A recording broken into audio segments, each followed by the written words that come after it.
श्री सद्गुरु महाराज की जय। पुस्तक अपने गुरु की याद में। लेखक गुरु सेवी स्वामी भगीरथ दास जी महाराज। बुरे कर्म के परिणाम स्वरूप दुख से बचाओ। पूज्य गुरुदेव की लीला कभी कभी बड़ी विचित्र हो जाया करती थी। वह लीला सर्वसाधारण लोगों की बुद्धि विचार से परे भी हो जाया करती थी, लेकिन लीला में कुछ रहस्य भरा होता था।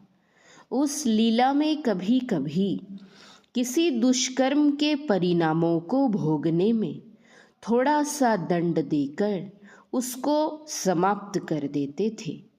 दिनांक 14/5/1984 ईस्वी को इनकी 100वीं जयंती के अवसर पर मास ध्यानाभ्यास का आयोजन महासभा की ओर से महर्षि में ही आश्रम कुप्पा घाट भागलपुर में किया गया था, जिसमें 100 से अधिक साधकों ने भाग लिया था। इसके साथ साथ भक्त दर्शनार्थियों का तांता लगा रहता था। इसी दरमियान एक दिन पूज्य गुरुदेव प्रातःकालीन सत्संग के बाद अपनी विशेष मौज में आकर अपने आवास के आंगन में व्हील चेयर में बैठकर टहल रहे थे।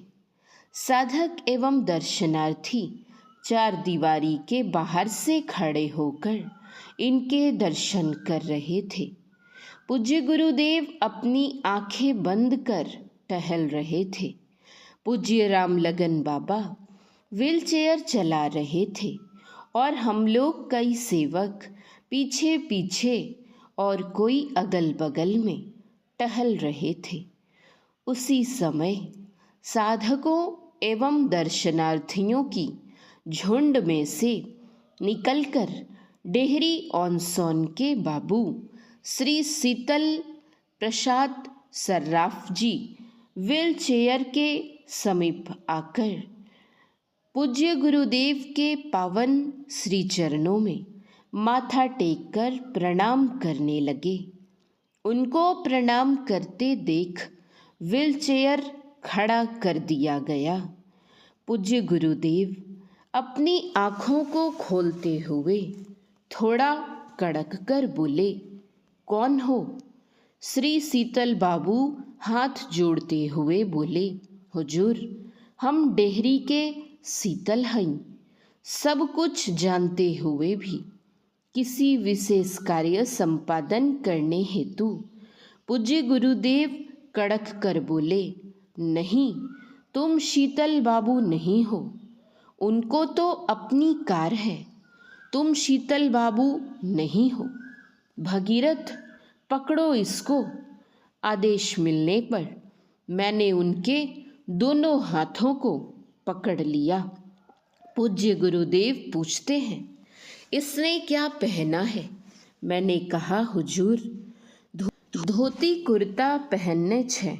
इतना सुनकर गुरुदेव बोले, इसका कुर्ता खोलो। कुर्ता खोल दिया गया। फिर गंजी खोलने का आदेश हुआ। गंजी खोल दी गई। इसके बाद आदेश हुआ कि इसको चित्त लेटाकर इसकी छाती पर 10 ईंटें रखो। मैंने उनको चित्त लेटाकर उसकी छाती पर 3 ईंटें रखकर और ईंटों को खोजने लगा। ईंट खोज ही रहा था कि तुरंत आदेश हुआ कि अब इसको खड़ा कर दो।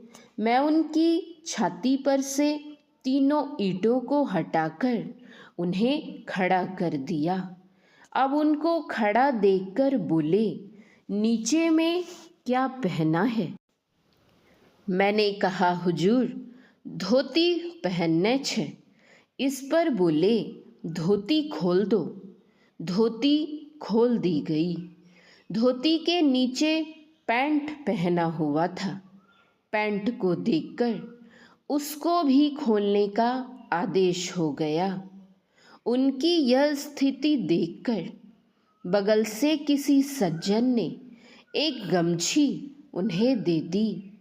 गमछी को ऊपर से लपेटकर आदेशानुसार पैंट खोल दी गई। गमछी को पहना हुआ देखकर पूज्य गुरुदेव बिगड़ गए। बगल में खड़े एक साधु बाबा दोनों हाथों को जोड़ते हुए निवेदन करने लगे, हुजूर छोड़ देल जाए, शीतल बाबू छथिन। इतना सुनते ही पूज्य गुरुदेव बिगड़ गए और कड़क कर बोले, क्या बोलते हो, चुप रहो, मैं क्या करना चाहता हूँ नहीं जानते हो। फिर उन्होंने कड़े स्वरों से बोलकर आदेश दिया, भागीरथ खोलो इसका कपड़ा। आदेश मिलने पर मैंने उनकी पहनी हुई गमछी का छोर पकड़कर खींच लिया। इतना कार्य अपने सामने करवाकर पूज्य गुरुदेव अपनी कृपा दृष्टि से 3-4 बार उनको ऊपर नीचे देखकर धीमे स्वरों में बोले, अच्छा अब जाओ। वे प्रणाम कर धीरे धीरे अपने वासे में चले गए। पूज्य गुरुदेव तुरंत अंतर्मुख हो गए। सैकड़ों लोगों के बीच इस तरह की दुर्दशा करने में बहुत बड़ा रहस्य था। पीछे पता चला कि श्री शीतल बाबू को वहाँ के ही कुछ असामाजिक लोगों के साथ कुछ बात को लेकर झगड़ा हो गया था।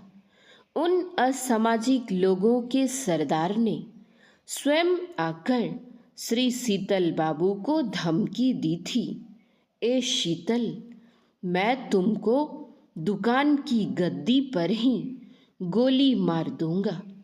तुम यही समझ लो कि अब तुमको बचाने वाला कोई नहीं है। यह धमकी देकर वे चले गए। अब ये बेचारे उनके मारने के डर से भागकर आश्रम आ गए। इस ख्याल से आ गए कि गुरु महाराज हमारी रक्षा करेंगे। हो सकता है किसी बुरे कर्म के परिणाम स्वरूप श्री शीतल बाबू की मृत्यु असामाजिक लोगों के हाथों होती, जिसको पूज्य गुरुदेव थोड़ी सी सजा देकर उस बुरे कर्म के परिणाम स्वरूप दुख से बचा लिए हों। श्री सद्गुरु महाराज की जय। सत्संग योग भाग 4 से गुरु महाराज की वाणी। जब कभी पूरे और सच्चे सद्गुरु मिलेंगे तभी उनके सहारे अपना परम कल्याण बनाने का काम समाप्त होगा। पूरे और सच्चे सद्गुरु का मिलना परम प्रभु सर्वेश्वर के मिलने के तुल्य ही है। जीवन काल में जिनकी सूरत सारे आवरणों को पार कर शब्दातीत पद में समाधि समय लीन होती है और पिंड में बरतने के समय उन मुनि रहनी में रहकर सार शब्द में लगी रहती है, ऐसे जीवन मुक्त परम संत पुरुष पूरे और सच्चे सद्गुरु कहे जाते हैं। परम प्रभु सर्वेश्वर को पाने की विद्या के अतिरिक्त जितनी विद्याएं हैं उन सबसे उतना लाभ नहीं जितना कि परम प्रभु के मिलने से, परम प्रभु से मिलने की शिक्षा की थोड़ी सी बात के तुल्य लाभदायक दूसरी शिक्षाओं की अनेकानेक बातें लाभदायक नहीं हो सकती हैं। इसलिए इस विद्या के सिखलाने वाले गुरु से बढ़कर उपकारी दूसरे कोई गुरु नहीं हो सकते और इसीलिए किसी दूसरे गुरु का दर्जा इनके दर्जे के तुल्य नहीं हो सकता है। केवल आधि भौतिक विद्या के प्रकांड से भी प्रकांड व अत्यंत धुरंधर विद्वान के अंतर के आवरण टूट गए हों, यह कोई आवश्यक बात नहीं है और न इनके पास कोई ऐसा यंत्र है जिससे अंतर का आवरण टूटे व कटे। परंतु सच्चे और पूरे सद्गुरु में ये बातें आवश्यक है। सच्चे और पूरे सद्गुरु का अंतरपट टूटने की सदयुक्ति का किंचित मात्र भी संकेत संसार की सब विद्याओं से विशेष लाभदायक है। श्री सद्गुरु महाराज की जय। श्री सद्गुरु महाराज की जय। श्री सद्गुरु महाराज की जय।